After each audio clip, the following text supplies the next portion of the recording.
En primera plana, Carlos Herranz. Bienvenidos en Primera Plana, un programa de Radio Francia Internacional y de France 24, esta semana para analizar el peor momento del quinquenio del presidente francés Emmanuel Macron. Para ello, cuento en este estudio con tres invitados. Nerea Reparaz es la corresponsal de TV, la televisión vasca aquí en Francia. Bienvenida, Nerea. Gracias por la invitación. Contamos también con Jorge Morón, periodista argentino. Bienvenido, Jorge. Gracias, Carlos. Y también contamos con David Matei, corresponsal de RSI, la televisión suiza, aquí en Francia. Bienvenido, David. Muy buenos días. La crisis interna de Emmanuel Macron, sus repercusiones también en el ámbito internacional, hoy en Primera Plana. Bueno, pues el presidente francés vive su peor crisis desde que llegara al Elíseo en mayo de 2017. Ha sufrido la dimisión de varios ministros, de varios de sus pesos pesados de su gobierno en los últimos meses. A eso se suma una pronunciada caída de popularidad y todo ello en la antesala de unas elecciones europeas, a escasos 7 meses de esas elecciones, en las que el presidente francés quiere ser el abanderado del europeísmo en un mundo en el que suben los populismos. El último, que casi ya está a las puertas del poder, es el líder brasileño, Jair Bolsonaro. Vamos a ver cómo la prensa francesa está tratando esta crisis interna de Emmanuel Macron. Portadas como las del diario Le Parisien, que se preguntaba esta semana cómo podría Macron salir de esta situación de crisis. ¿Qué estrategias podría tomar el presidente francés?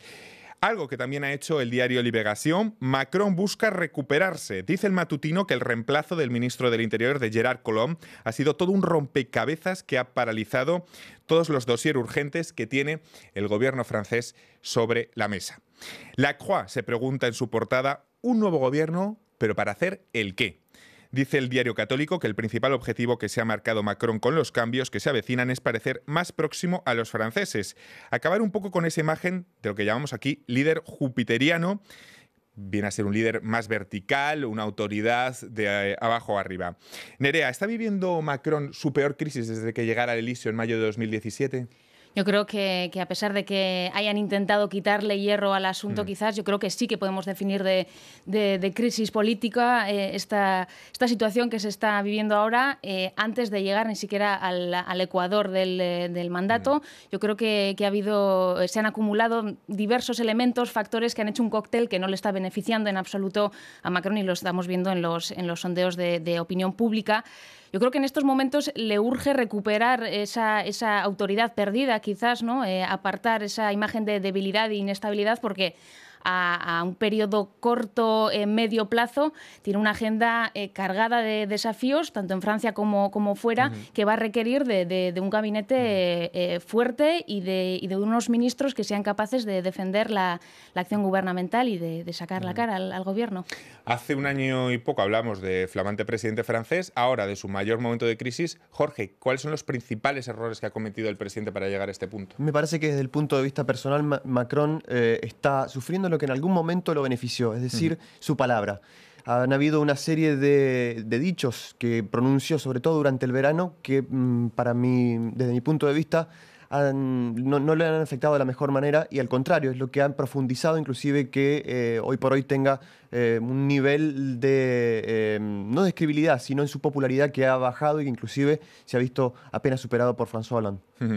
Esta percepción que teníamos de presidente que controlaba los tiempos, que controlaba todo su equipo, parece que, sobre todo a partir de la dimisión, David, del ministro del Interior, de Gerard Collomb, ha quedado muy cuestionado su control sobre la maquinaria gubernamental.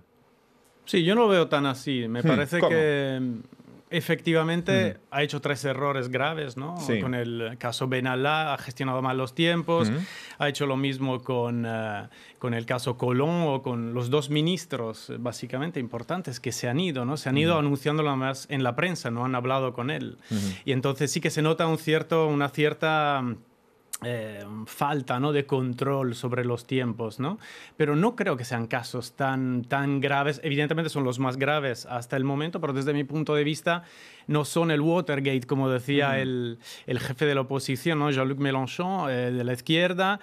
Son casos que se podrían reconducir, creo, en mi opinión. Entonces, por el momento me parece que es grave. es un primer desgaste, digamos, pero no me parece que sea irrecuperable, ¿no? Veíamos antes en la portada del diario La Croix que los cambios que va a introducir Macron en su gobierno podrían ir a favor de tener una imagen más accesible o menos de lo que se llama líder jupiteriano, que hemos llamado tanto en Francia. Claro, el problema aquí es lo difícil que es para un presidente también la política de comunicación exacta, es decir, jupiteriano o muy próximo, porque en las últimas semanas también se ha criticado mucho esas posturas, esos selfies que se ha hecho Macron, esa otra política de comunicación. Sí, yo creo que uno de sus retos principales a partir de ahora y cuando se abra esta nueva página, si así lo podemos definir, va a ser darle la vuelta a esa comunicación que hasta ahora pues parece que no la ha sabido gestionar, no ha sabido encontrar el equilibrio perfecto, ¿no? Con algunas polémicas, algunas salidas de tono que quizás se podía haber ahorrado y que han sido polémicas que finalmente poco a poco lo han ido desgastando.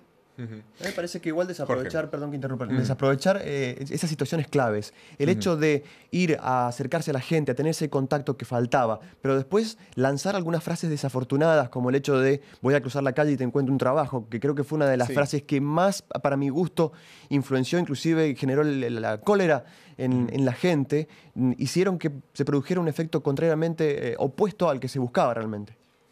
Porque vemos una política de comunicación que ha cambiado desde el inicio del quinquenio. Al principio, David, veíamos un presidente, digamos, que estaba un poco por encima del bien y del mal. Y ahora, de repente, nos encontramos con un presidente que se hace selfies. Sí, ha cambiado bastante. Yo me acuerdo de estar enfrente de Matignon, esperando todo el día el anuncio del gobierno, ¿no? Nos hacía esperar a los periodistas 24 horas, 48 horas, era él que manejaba los tiempos, ¿no?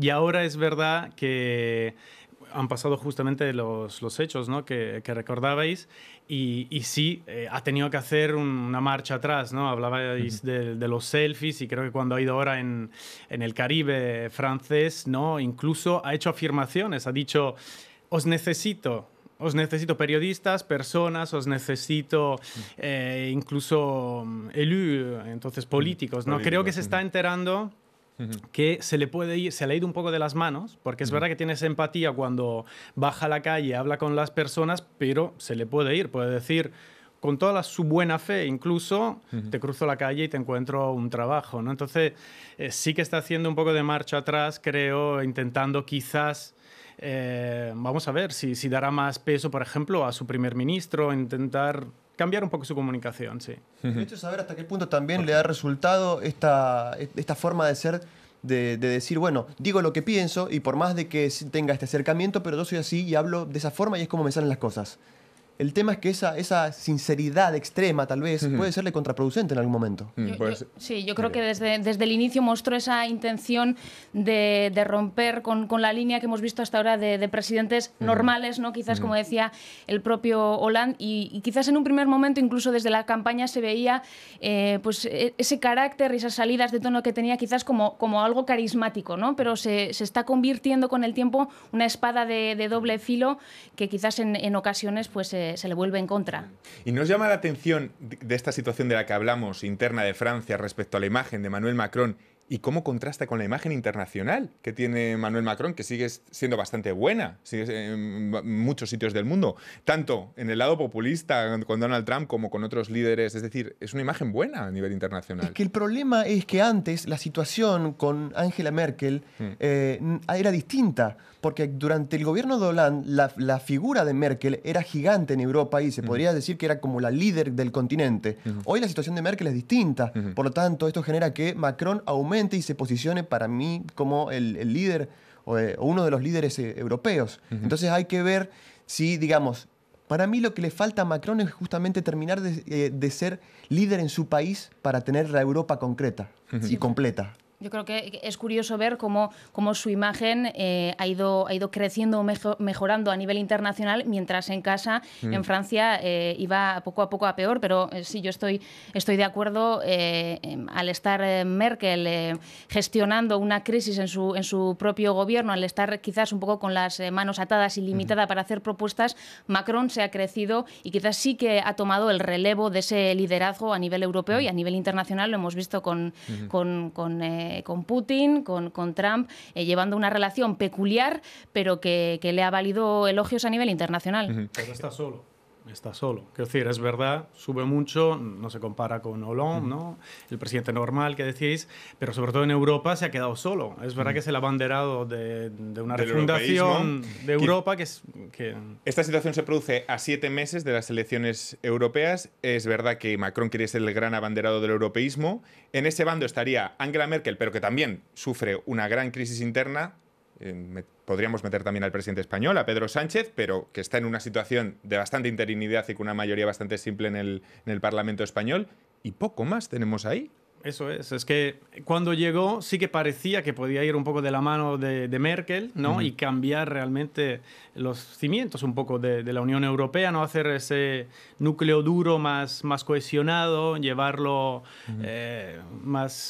¿no? más lejos. Pero ahora es que le ha cambiado la situación. Yo creo que todavía lo puede hacer Macron, ¿eh? Creo que yo veo la sensación de que Macron es alguien que puede tomar el toro por las astas a nivel europeo. Inclusive las últimas veces que le respondía a Salvini diciendo, bueno, si ustedes tienen una determinada línea política de pensamiento, no les tengo miedo. Y esa forma me parece, por lo menos de demostrarlo, aunque sea hacia afuera, esa imagen, creo que le puede dar un cierto Pero carácter. fíjate que es muy simbólico. Por Quiero supuesto. decir, se queda ya en lo simbólico. Lo gordo, lo importante, no lo puede hacer porque le falta Alemania muy debilitada. En Italia ya no está Renzi, que lo iba a apoyar porque se ha suicidado con un referéndum y ahora está un antieuropeísta, un euroescéptico como Salvini, ¿no? Entonces se queda solo. Es verdad que ha llegado Sánchez, digamos, sorpresivamente, ha dado un golpe, pero es un apoyo pequeño. Yo creo que le falta peso, le faltan otros países, entonces se queda más bien en lo simbólico, como con Salvini justamente se hace abanderado de los derechos de los inmigrantes, pero al final la frontera con Italia está cerrada. Si vais a Ventimiglia, devuelve Francia migrantes exactamente como está haciendo Italia, con lo cual en lo práctico al final yo no lo veo tan... Entra más por acción, por comunicación y por palabra que por hechos. Eso es. En cualquier caso, sí que Macron se posiciona como el líder de ese polo europeísta frente a los eurófobos de cara a esa cita electoral de dentro de 7 meses y que su debilidad interna también puede tener repercusiones para esa cita europea, ¿no? Sí, finalmente yo creo que la debilidad de un gobierno de la socialdemócrata pues es siempre un margen de maniobra para los populistas, ¿no? Se crecen siempre que hay cierta maniobra para ello. Y la verdad es que las próximas elecciones europeas van a ser un momento único, un momento crucial. A nivel europeo estamos viendo cómo el viento juega a favor, por ejemplo, de Marine Le Pen aquí en Francia con los populismos. Los últimos sondeos también revelaban que, de hecho, la República en Marcha y el Reagrupamiento Nacional, el partido de Le Pen, están bastante igualados. Parece que se repite esa situación de la segunda vuelta de las presidenciales y va a ser un enclave... Una prueba de fuego, sin duda. Vamos a despedir en este punto a los telespectadores de France 24. Nosotros continuamos aquí en Primera Plana.